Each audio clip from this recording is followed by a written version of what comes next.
Hello à tous, c'est Néo. J'espère que vous allez bien. Oui, je suis un petit peu enroué aujourd'hui. J'avais envie de vous parler du sélecteur de micro sur votre guitare. J'ai remarqué que pas mal d'entre vous, que l'on soit débutant ou non, ne savent pas véritablement s'en servir et surtout dans quel but. Je vais donc aujourd'hui, avec deux configurations de micro classiques, vous expliquer un petit peu pourquoi est-ce qu'on change de position sur un sélecteur de micro, qu'il soit Blade 5, 3 positions ou alors Toggle Switch. Avant d'entamer le gras du sujet, on va faire une petite explication avec un petit schéma. Alors, pour rappel, le micro, c'est un élément de votre guitare électrique qui permet de capter la vibration de la corde pour le transformer en signal électrique et l'envoyer ainsi à l'ampli pour que vous entendiez le son de votre guitare. En fonction de l'endroit auquel vous allez attaquer les cordes, le timbre ne sera pas le même.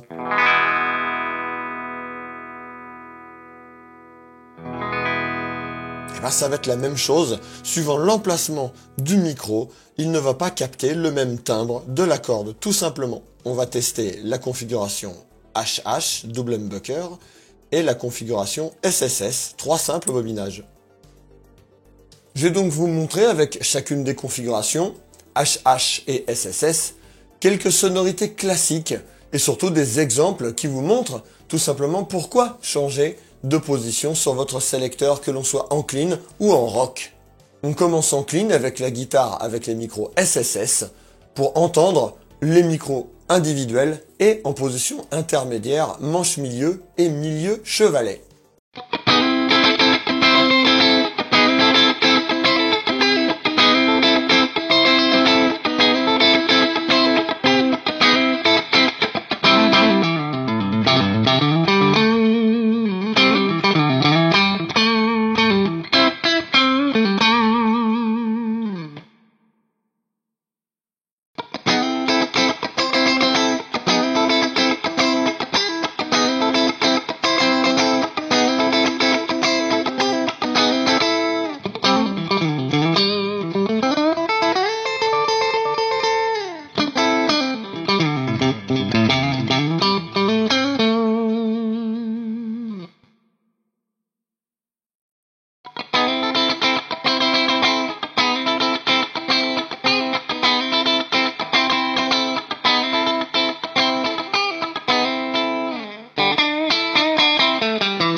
On utilisera les positions manche milieu et milieu chevalet, comme vous l'avez entendu, pour des musiques un petit peu funky et pour des cocottes qui claquent bien avec une toute petite compression, ça marche impeccable. On va maintenant écouter ce que ce kit donne en rock avec un petit peu de saturation.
Là, du coup, j'avoue qu'en termes personnels, je préfère les positions manche individuelle et chevalet individuel.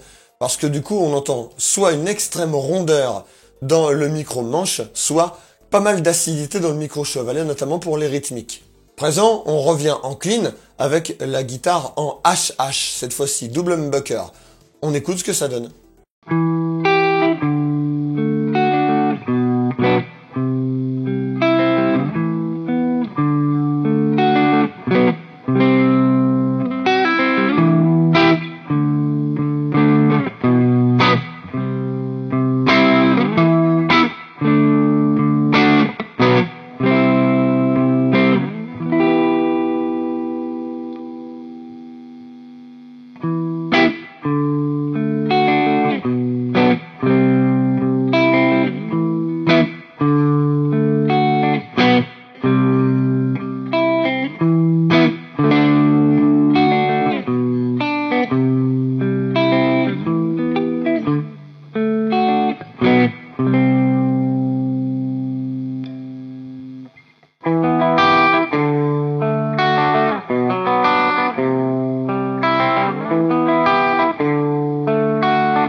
Pour le coup, si j'avais eu un bouton de tonalité, parce que moi j'en ai pas, eh bien on aurait pu peut-être éventuellement le baisser pour, vous l'avez entendu, rentrer plus dans le jazz avec le micro manche, parce que le son bien entendu et la portion de cordes captée apportent une sonorité plus veloutée.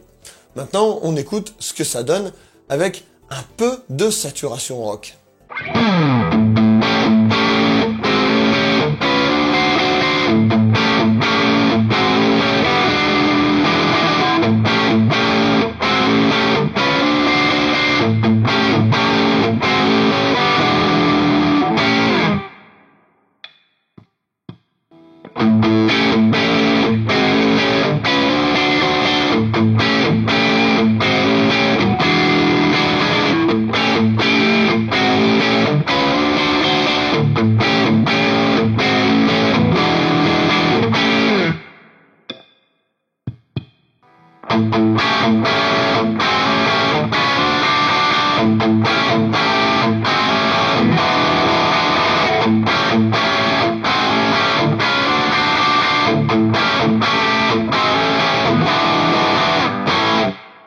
Personnellement, je préfère la position chevalet, double bobinage, en rythmique.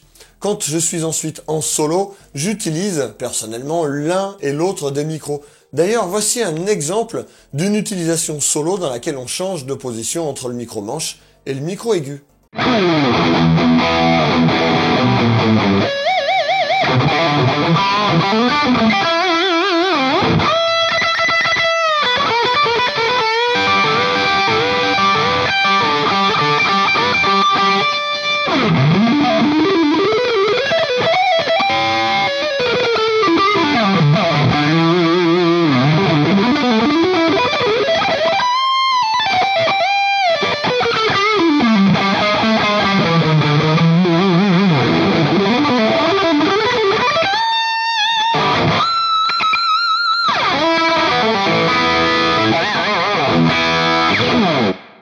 vous avez entendu, en fin de compte, il n'y a pas véritablement de bonne réponse. Il n'y a que celles qui vous plaisent à l'audio. On peut quand même dégager, voilà, des grands classiques. Quand on va être en rythmique rock, on se met en chevalet. Quand on passe en solo, on se met un peu partout, à l'arrache, à la volée. Et en clean, perso, voilà, je préfère les positions funky, en simple, en manche milieu et milieu chevalet. J'espère que ça vous aura permis de comprendre un petit peu mieux pourquoi est-ce qu'on change de position sur le sélecteur. Sachez qu'il y a plein de combinaisons différentes avec plein de kits micro différents, plein de configs différentes. Et je vous encourage à vous abonner à la chaîne Audiofanzine pour ne rien rater des petites pépites vidéo qui pourront sortir par la suite. Moi, je retourne bosser de mon côté et je vous fais plein de bisous, bonne gratte. Bye bye.